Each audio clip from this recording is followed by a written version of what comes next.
ние како општина превземаме чекори со нашите служби, таму кај што ќе добиеме пријави, веднаш да испратиме луѓе да расчистат колку што може тоа да се расчисти, за да не ни се случуваат тие масовни труења на животните скитници, но знаеме дека станува збор за отров кој што штетно може да влие и на луѓето, пред се на најмалите. Денешна пресконференција со цел ние можеме секојдневно да организираме и чистење и патроли и да искачаме адхок на терено и постојано, но да упатиме еден апел да ни се помогне и нас како општина и на полицијата за да пробаме да ги откриеме сторителите кои што по се изгледа дека се добро организирани за ова што се случува, бидејќи се случува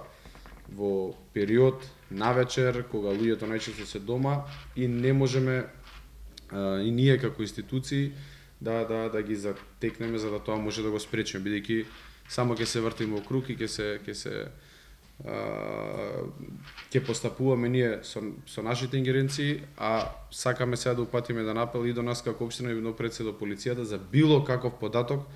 за да можеме ние да превземеме одредени мерки. Па ние во општината спремаме кривична пријава против непознат сторител. Мислевме дека ќе успееме во периодов кој што предстои да добиеме одреден податок, но на жалост немаме никаква информација. Секојдневно добиваме од 4 до 5 пријави за расфрлан отров на разни локации. Заедно со граѓанските активисти кои што можам да кажам дека се стварно добро организирани и они највеќе ни помагаат во тоа. Реагираме на лице место, но мислевме дека во изминатиот период ќе дојдеме до одреден податок, веќе имаме на неколку места кај што ќе се договориме сега со заменик командирот за дополнителни проверки, места каде што имало камери, за да успееме со налог на Министерството за внатрешни работи да се проверат дали може нешто од тоа да утврдиме. Навистина ни се случува, бидејќи тоа најчесто се случува во вечерните часови, кога, ајде да кажам, службите ги завршат секојдневните обврски и потоа тој што е организатор на СЕО-ова ќе го направи тоа и